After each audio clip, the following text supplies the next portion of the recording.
Сәлем достар.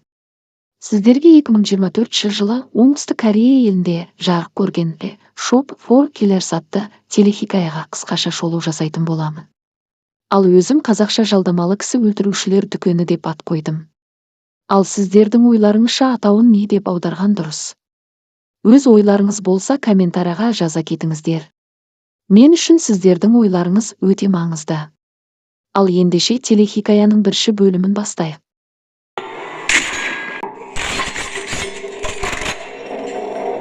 Телехикая адамдарды қауіпсіздік шараларына байланысты қала аймақтарда төтенше жағдай орын алғанымен хабарлаудан басталады. Кейіннен бір жалдамалы мергеннің бір жерді көздеп тұрғанын көреміз. Сөйтсек ол үй ішіндегі адамдарды көздеп тұр екен. Сол үй ішіндегі бойжеткен мергеннен тығылып, одан құтылудың жолын қарастырып тығылып отыр. Ол бойжеткеннің есімі Же Ан. Мергеннің қайда екені сынған әйнек арқылы білмек болады. Соның нәтижесінде анықтайды. Бірақ оған қарсы тұру үшін қару керек. Ол қару еденде оған алыс жерде екенін көреді.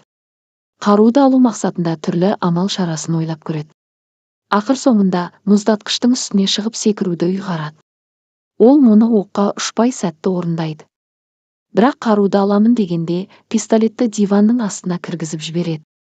Алуға қолы жетпеген соң диванның ауыр екеніне қарамастан оны көтеріп аударады. Диванды аударған Же Ан таңырқап отырып қалады. Сөйтсе, диванның астында пистолеттен де мықты қару, снайпер жасырынған екен. Бірақ Же Ан снайперді қолдануды білмейді.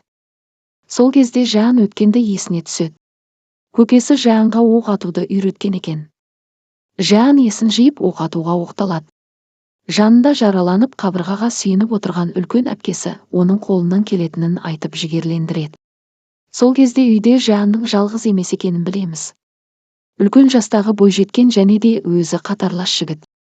Олар жайлы телехикая барысында нақты таныстыратын боламын.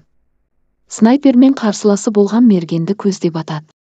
Өкінішке орай оқ жалдамалы мергеннің жүргізушісіне тиіп, оны мерт қылып, жалдамалы кісі өлтірушіні бір шошытып таң қалдырады. Содан соң кадр бірден 2-3 күн бұрынғы оқиғаға ауысады. Же Ан полиция мекемесінде бір жігітті соққыға жыққан үшін тұтқындалыпты. Же Анға қоңырау соғылады. Тұтқаның ар жағындағы кісі мәйітханаға келуін айтады. Сөйтсе жалғыз туысы, әкесінің інісі, яғни Же Анның көкесі өз-өзіне қол салып қайтыс болған екен. Содан соң көкесінің жерлеу мерекесін өткізеді. Жерлеуге тек таныстары мен көршілері келеді. Сөйтсек Же Анның бүкіл тұстары қайтыс болған екен. Бірақ жерлеуге бейтаныс 2 жігіт келеді. Бірақ оларды ешкім танымайды. Өздері де ештеме айтпай тек біраз отырады да кетіп қалады.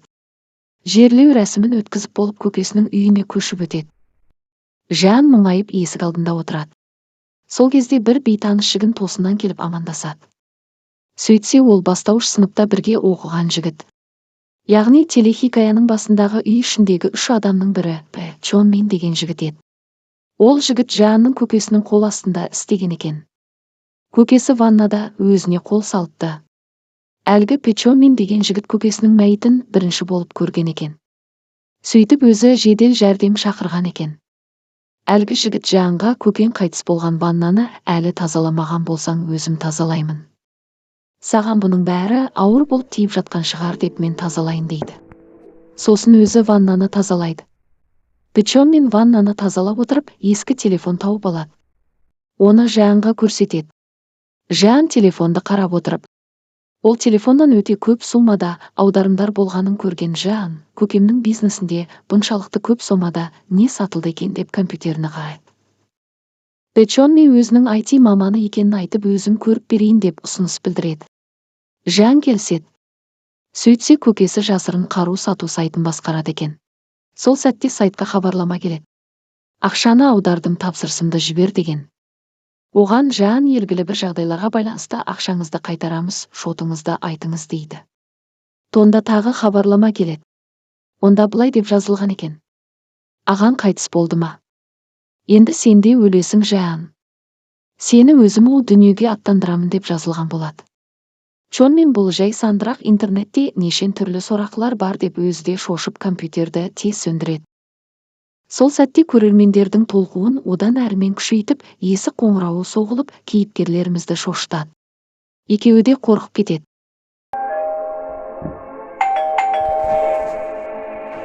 Жан есік алдына жақындап тұтқаны көтереді. Есік артындағы әйел екенін экраннан көреді. Ол кісі амандасып, сен Жан болсаң керек. Мен көкең Жаманның Қытай тілінен мұғалімі боламын. Осы уақытта сабағымыз болатын еді. Есікті ашшы дейді. Сол сәтте Жанның қолындағы көкесінің телефонына хабарлама келеді.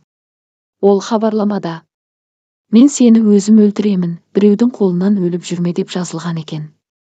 Жан хабарламаны оқып, қорыққаннан бүткіл үй есіктері мен тесіктерін жабуға кіріседі. Сөйтсе, артқы есіктен әлгі мұғалім әйел сығалап тұр. Жан есіктерің ашық екен, кіріп келе бердім деп құлана сығалайды. Бірінші бөлім осы жерден аяқталады. Бейнені соңына дейін көргеніңіз үшін рахмет.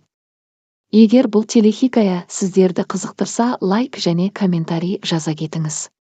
Сонда келесі бөлімдерін салатын боламын. Менің бейнелерімді жоғалтып алмас үшін каналыма жазылып қойыңыз.